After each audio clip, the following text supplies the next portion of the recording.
These days, we refer to pattern dynamics as a domain general pattern language, which is maybe a bit different from some of the other pattern languages you've encountered. Most pattern languages are specific to a field like architecture or computer programming, or I even heard of one recently for capital allocation, but for specific disciplines, or pattern dynamics is more general. And it's useful for collaborative, integrative thinking, or for fostering integral consciousness. So the context for this is the meta crisis. I think sometimes the meta crisis gets used to explain all our woes or the need for all our changes, but it does have a lot of explanatory power, and it is a context that is relevant in that our society now is coming up against limits, and there's challenges and problems, and we probably need to do things differently. The old idea that you can't solve the problems you've got now with the level of thinking that created them. We need a new collective way of going about how we organize ourselves. And we propose that the key to that is patterns, this notion that there are repeated um, patterns of organization that apply across, our individual experience, our collective values, and the outside, so-called outside world. And that a key to using those patterns is to form them into a language, which is an interesting idea that I got from Christopher Alexander when I was studying architecture. We focus on the integrative and the idea, this is borrowed heavily from Ian McGilchrist's work, of the value sphere. What Dr. Zachary talks about as the I of value. There's something about the intersubjective meaning making around what's important to us and what matters that's at the heart of where we need to go next. And that the premise with pattern dynamics is that you can take some meta patterns that apply across the good, the true, the beautiful, or the first person, second person, the third person domain, or the I, we, and it, the major categories of experience that philosophers have identified, and say there are some isomorphisms, there are some meta patterns or archetypes that we can see and that we can use to talk about how we want to organize ourselves as groups or societies or anything else. But basically, three simple ideas. The key to addressing the meta crisis is the shift to a integral structure of consciousness, one where we can integrate things and see systems and patterns and organize ourselves that way.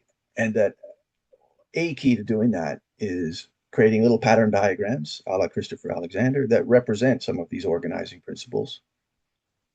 And that we can take those organizing principle diagrams and put them into a coherent language, a framework. So there's some structure to this language, and there's ways to use it and practice it. And it has a kind of internal logic and grammar. So this is where we start with pattern dynamics as a pattern language. That the center of its source, and in one respect, there's only one pattern. It's that the universe has a kind of self-organizing creative force.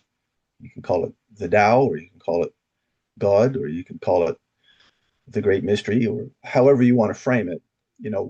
There's something rather than nothing, and it's organized, and the universe does that without us having to make it do that. So the other patterns, rhythm, polarity, structure, exchange, creativity, and dynamics, are all aspects or meta patterns of source. They're just different ways of looking at the self-organizing process we call source. And the first meta pattern or archetype is rhythm. So all systems have rhythms. I haven't found one yet that doesn't. So our bodies have heartbeats. Even the planet has a sidereal pulse. There's also polarities, things that seem to be opposites, but they're not. They're just two sides of one coin. They're often very generative if you can work the polarity. There's a lot of energy in them. The yin and the yang, night and day. In fact, anything is defined by its opposite or seeming opposite. So polarities is a meta pattern that we've chosen in pattern dynamics. Structure, all systems have kind of bones or enduring frameworks that support the more dynamic activity. Exchanges or trades, systems are made up of relationships, and those relationships are usually exchanges of energy or information or materials. And creativity, the novel emergence of something new that changed the game. The thing about creativity is you do lots of experiments, many of them fail, but when you do get one that sticks and scales out, it's a game changer and can radically transform the system. And then dynamics is more, it's kind of like the conductor of systems. There's always sort of a governance function or a more centralized organizing function within systems. In organizations, it's say the actual governance function, the board.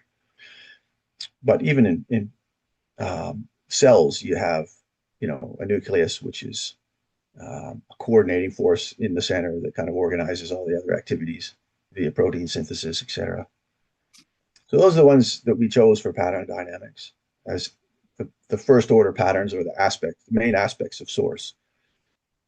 Each first order pattern, like rhythm or polarity, has second order patterns, which are also aspects of that pattern. So if rhythm is an aspect of source, swing is an aspect of rhythm. And so are the other ones like cadence, pulse, synchronization, enantiodromia, and resonance. Maybe I'll just give a bit of background on how pattern dynamics was developed, or what was going on when I kind of refer to it as being uncovered. I don't feel like I made it in a way, but anyway, I was teaching permaculture at a sustainability education center I founded here where I'm living now. And that project went on for about a decade. And so, I have a career in forestry, so I get to observe natural landscapes and I get to play around with them a bit. And same with permaculture. We had a kind of living experiment of a sustainable community here where we grew our own food, treated our own waste, restored the environment, tried to live within, some fairly kind of low energy material use. I was training in Aikido, so I was studying permaculture. I was reading systems theory. I was right into integral theory. And I could feel this coming for about a decade. I was just trying to get my head around how you help people learn how natural systems work. And so I was teaching every day virtually and helping people learn this. And we're, in a kind of co-creative learning environment where we're all helping each other.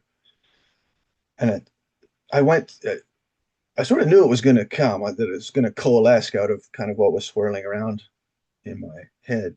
And I went to an integral theory conference. And at the end of it, I was sort of inspired. And I just sat in a hotel lobby and I started sketching and putting down all these patterns. And then they kind of clumped together, some of them.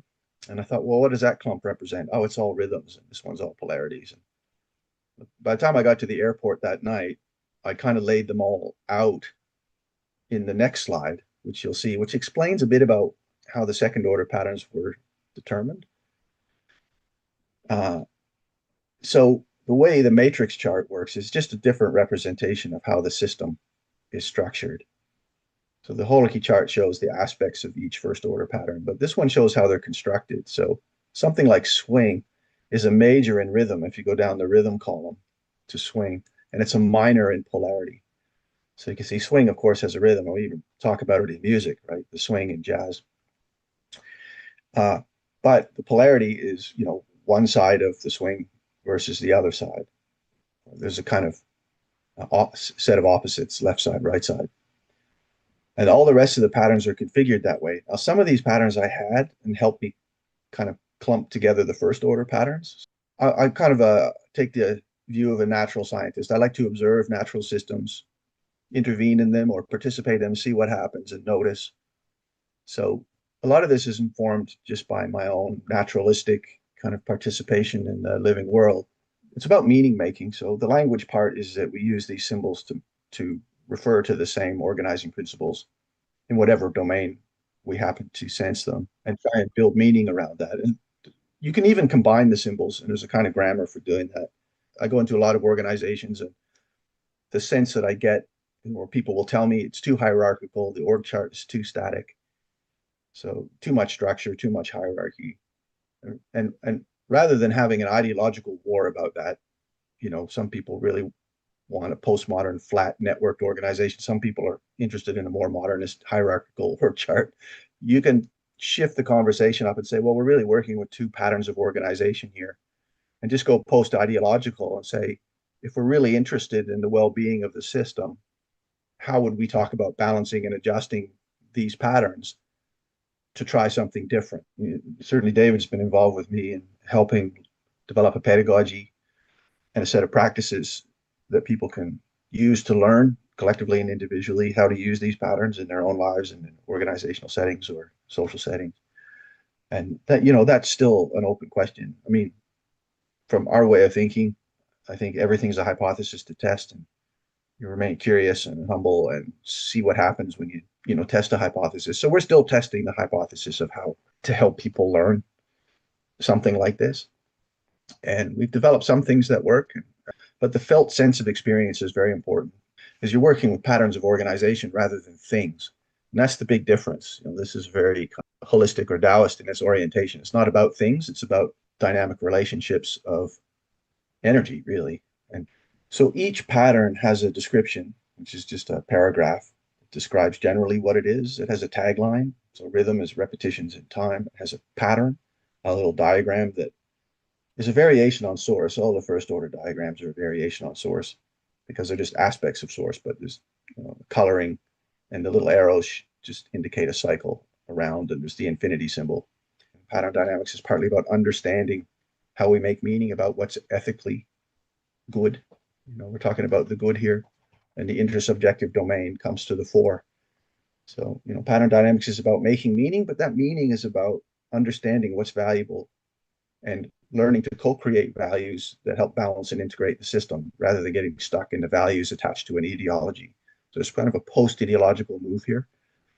And it's that subject-object move. It's taking that thing that's uncomfortable, the tension about what you're feeling, about what's not working, and shifting it up to an object that you can work on collectively and communicate about.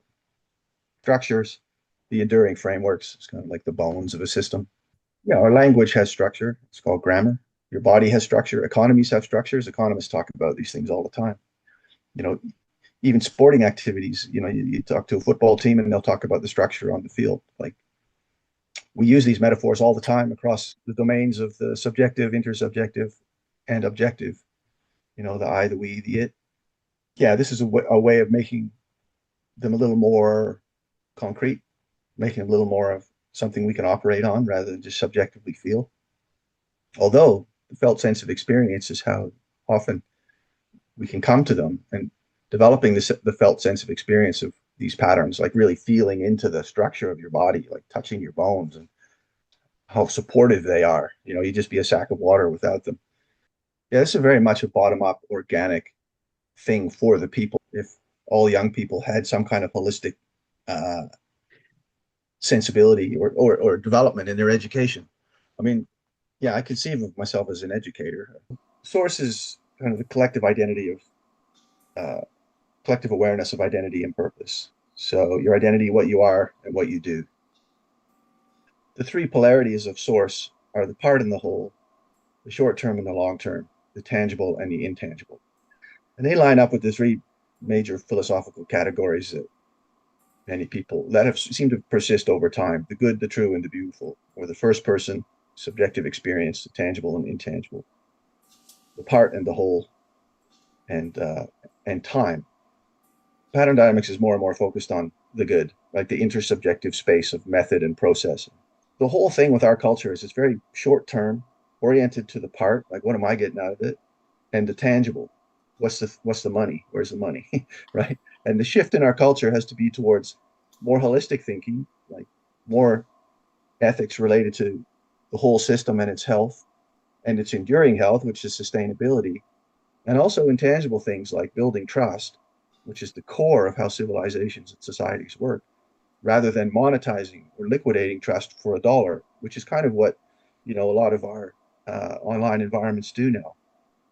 Any issue that comes up, you can simply raise the conversation about, well, is this about the part or the whole, or where does it fit on that spectrum? Is it about an individual, a team, a group, a division, the whole company, the community, the whole country, the world? Just bringing those three things up, I find it useful, and I've used it in conversations and helped people think through sustainability in inverted commas, right? Bill Mollison used to say, he's a mentor of mine, the co-founder of permaculture, that sustainability is just rules for long-term survival. How you make the whole healthy for the longer term, and that often involves building intangible value, which is meaning and values. That's why I tie it back to what McGilchrist's up to, with making it clear how important sort of a more right-brained, holistic, values-oriented, intersubjective way of being is important.